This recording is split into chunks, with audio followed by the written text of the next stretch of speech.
සුබදවසක් කියලා පිළිගන්නවා ඔයගොල්ලෝ හැමෝම මේ වීඩියෝ එකට. ඉතින් මේ වීඩියෝෙන් කතා කරන්න යන්නේ අපිට ගොඩක් විශ්වාසවන්තව වගේම ලේසියම මුදල් උපයන්න පුළුවන් තොලෝකා Yandex කියන platform එකේ language test ටික අපි පාස් වෙන්නේ කොහොමද කියන එක ගැන.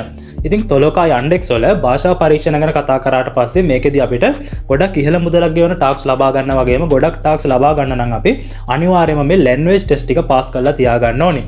අපිට ඉංග්‍රීසි භාෂා පරීක්ෂණය අනිවාර්යෙන් පාස් වෙන්න ඕනේ. ඒ වගේම අපි අනිකුත් භාෂා පරීක්ෂණත් පාස් කරලා තියෙනවා නම් අපිට ගොඩක් ඉහළ මුදලක් ගෙවන ටාස්ක් ලබා ගැනීමේ හැකියාව තියෙනවා. අපිට අපේ ප්‍රොෆයිල් එකට භාෂා 6ක් ඇඩ් කරගන්න පුළුවන්. මේ භාෂා 6ෙම අපිට අපේ language test එක පාස් කරලා තියාගන්න පුළුවන්කම තියෙනවා නම් අපිට ගොඩක් ඉහළ මුදලක් ගෙවන ටාස්ක් ලබා ගැනීමේ හැකියාව තියෙනවා.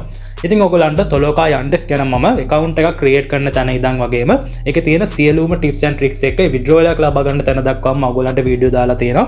ඒ ටික බලලා ඔයගොල්ලෝ පටන් ගන්න නැති කෙනෙක් නම් පටන් ගන්න පුළුවන්කම තියෙනවා.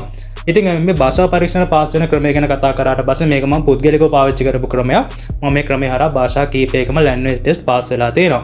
ඉතින් ඔයගොල්ලන්ට මේක try කරලා බලන්න පුළුවන්කම තියෙනවා. පොඩ්ඩක් try කරන්න ඕනේ. පොඩ්ඩක් try කරොත් තමයි ඔයගොල්ලන්ට මේක පාස් වෙන්න පුළුවන්කම තියෙන්නේ. ඉතින් මොකද භාෂා පරීක්ෂණ ගත්තාට පස්සේ මේක කාලින් කාලට මේගොල්ලෝ වෙනස් කරනවා. ඒකින්ද ඔයගොල්ලන්ට ටිකක් try කරන්න වෙනවා. පොඩ්ඩක් හොයලා බලන්න වෙනවා. ඒ හොයලා බලලා ඔයගොල්ලන්ට භාෂා පරීක්ෂණ ටික මේ ක්‍රමය හරහා පාස් වෙන්න පුළුවන්කම තියෙනවා. ඉතින් අපි බලමු මොකද්ද මේ ක්‍රමය කියන එක. ඔයගොල්ලන්ට මේක try කරලා බලන්න පුළුවන්කම තියෙනවා.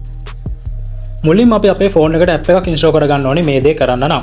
ඉතින් මම ඔයගලන්ට පෙන්නන්න මොකක්ද මේ ඇප්ලිකේෂන් එක කියන එක Play Store එකට ගිහලා ඔයගලන්ට පුළුවන් Play Store එකට ගිහලා සර්ච් කරගන්න U Dictionary කියලා.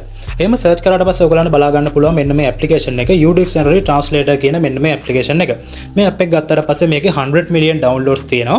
ඉතින් මම දැනටවත් මගේ ෆෝන් එකට මේ ඇප් එක ඉන්ස්ටෝල් කරගෙන තියෙන. ඉතින් ඔයගලන්ගේ ෆෝන් එකටත් මේක ඉන්ස්ටෝල් කරගන්න. ඉතින් මේක ඕපන් කරගෙන පෙන්නන්න මොකක්ද අපිට මේකෙදි හදාගන්න තියෙන settings ටික කියන එක තොලෝකා එකට අවශ්‍ය වෙන පරිදි. ඉතින් මේ විදිහට ඇප් එක ඕපන් කරගත්තාට පස්සේ ඔයගොල්ලන්ට මෙතනදී ඔයගොල්ලන්ගේ notification bar එක ඕපන් කරගත්තාට පස්සේ ඔයගොල්ලන්ට මෙතනදී ලබා දීලා තියෙනවා මේ app එකේ විසින් magic translate කියන option එක. ඉතින් මේකදී ඔයගොල්ලෝ ඒක ඕපන් කරගන්න ඕනේ. ඒකට permission ලබා දෙන්න ඕනේ. ඉතින් මේ විදිහට ඒකට accept ලබා දීලා ඔයගොල්ලන්ගේ phone එකේ ඒකට permission ලබා දෙන්න ඕනේ. ඒක අපිට use කරන්න. ඉතින් මේ විදිහට app එක විසින්ම guide කරනවා.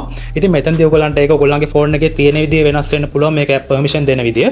නමුත් app එක විසින් මේකෙදී guide කරනවා කොහොමද ඒක කරන්න කියන එක. ඉතින් මේ විදිහට ඒක on කරගත්තාට පස්සේ ඒකට permission ලබා දුන්නාට පස්සේ අපි බලමු ඒ කොහොමද අපි තොලෝකා එකට යූස් කරන්න කියන එක තොලෝකා එකට ගිහිල්ලා. ඉතින් ඔයගොල්ලන්ට මේ විදිහට ඇප් එක විසින්ම ගයිඩ් කරන විදිහට ඒක කරගෙන ඔයගොල්ලන්ට ඒක ඕපන් කරගන්න පුළුවන් ඒ පහසුකම හදා ගන්න පුළුවන්කම තියෙනවා. ඉතින් අපි යමු දැන් තොලෝකා එකට ගිහිල්ලා කොහොමද බලමු language test වලට එක යූස් කරන්නේ කොහොමද කියන එක. ඉතින් මේ විදිහට තොලෝකා එකට ආවට පස්සේ මම ඔයගොල්ලන්ට පෙන්නන්නම් අරාබි භාෂා පරීක්ෂණයට ගිහිල්ලා කොහොමද මේක අපි යූස් කරන්න කියන එක. මේ magic translate කියන tool එක අපි යූස් කරන්නේ කොහොමද කියන එක. ඉතින් මම මේ විදිහට අරාබි භාෂා පරීක්ෂණයට යන්නම්. එතනට ගිහිල්ලා අපි බලමු කොහොමද ඒක යූස් කරන්න කියන එක ගැන. ඉතින් මේ විදිහට ටෙස්ට් එකට ආවට පස්සේ ඔයගොල්ලන්ට පුළුවන් අර magic translate කියන tool එක පාවිච්චි කරලා මේ විදිහට ඒ අදාළ වචනය ඔයගොල්ලන්ට translate කරගන්න පුළුවන්කම තියෙනවා. ඉතින් මේ විදිහට accept ලබා දෙන්න කියනවා නැවතත් ඔයගොල්ලන්ට ඒක කරන්න පුළුවන්. එහෙම ලබා දීලා ඔයගොල්ලන්ට පුළුවන් මේ අදාළ වචනය ඔයගොල්ලන්ට translate කරගන්න පුළුවන්කම තියෙනවා. ඉතින් මේ විදිහට ටික වෙලාවක් load වුණාට පස්සේ ඔයගොල්ලෝ scan කරපු වචනය මේ විදිහට අපිට translate කරලා පෙන්වන්න කරනවා මේ magic translate කියන tool එක හරහා. ඉතින් මේක ඔයගොල්ලන්ට මේ translate කියන option එකේ කියන්නේ ඒ පහසුකම ඔයගොල්ලන්ට ලබා දීලා තියෙනවා මේ tool එක විසින්. ඉතින් නමුත් ඔයගොල්ලන්ට ටිකක් අමාරුයි මේකෙදි කරගන්න තියෙන විදිහ මේ language test එක පාස් වෙන්න. ඉස්සර නම් තිබුණේ අපිට එකම විදිහටම මේ language test ඔක්කොම තිබුණේ හැම භාෂාවකම එකම විදිහටමයි තිබුණේ. නමුත් මේගොල්ලෝ කාලෙක ඉඳන් දැන් කාලෙන් කාලෙට මේ භාෂා පරීක්ෂණ වෙනස් කරනවා තියෙන විදිය. ඉතින් ඔයගොල්ලන්ට ටිකක් අමාරුයි කරගන්න විදිය. නමුත් ඔයගොල්ලන්ට මේ app එක පාවිච්චි කරලා මේ tool එක පාවිච්චි කරලා මේක ලේසියෙන්ම පාස් වෙන්න පුළුවන් ටිකක් උත්සාහ කරොත්. ඉතින් මේ වගේම ඔයගොල්ලන්ට කියන්න ඕනේ කොහොමද අපි මේ app එක පාවිච්චි කරලා මේ භාෂා පරීක්ෂණ හරියටම පාස් වෙන්නේ කියන එක ගැන. ඉතින් අපි හිතමු ඔයගොල්ලන්ට මම උදාහරණයක් විදිහට කියන්නම් මම කරපු විදිහත් එක්ක. අපි හිතමු ඔයා ප්‍රංශ භාෂා පරීක්ෂණේ පාස් වෙන්න යනවා කියලා. එතකොට ඔයගොල්ලන්ට පුළුවන් ප්‍රංශ භාෂාවෙන් අංක වලට කියන නම් ටික Google එකේ ගිහලා list එක හොයාගන්න. ඒ වගේම ඔයගොල්ලන්ට පුළුවන් අදාළ භාණ්ඩ වලට ඒ කියන්නේ බෝලයක් වෙන්න පුළුවන්, බැට් එකක් වෙන්න පුළුවන්. ඒ වගේම ඒ වගේ එක එක භාණ්ඩ වලට කියන නම් ටික ප්‍රංශ භාෂාවෙන් පොඩ්ඩක් ඔයගොල්ලන්ට Google එකේ ගිහලා search කරලා හොයාගන්න පුළුවන්. ඒ විදිහට තොරතුරු ටික එක්රැස් කරගෙන ඔයගොල්ලන්ට පුළුවන් භාෂා පරීක්ෂණයට එන්න. එහෙම වෙලා ඔයගොල්ලන්ට පුළුවන් මේකෙන් translate කරගෙන ඒ කියලා තියෙන මොකද්ද කියන එක තේරුම් අරගෙන ඔයගොල්ලන්ට පුළුවන් පිළිතුර ලබා දෙන්න. එතකොට ඔයගොල්ලන්ට මේකෙදි ලබා දෙන්නේ විනාඩි 2ක වගේ කාලයක්. ඒකින්ද ඔයගොල්ලෝ ඉක්මනින් මේක complete කරන්න ඕනේ. මොකද මේ භාෂා පරීක්ෂණ හදලා තියෙන්නේ ඒ භාෂාවේ expert කෙනෙකුට ලේසියෙන්ම පාස් වෙන්න පුළුවන් විදිහට. ඒකින්ද අපි පුළුවන් උපරිමයෙන් පුළුවන් ඉක්මනින්ම මේක කරන්න ඕනේ. ඉක්මනින්ම මේක පාස් වෙන්න.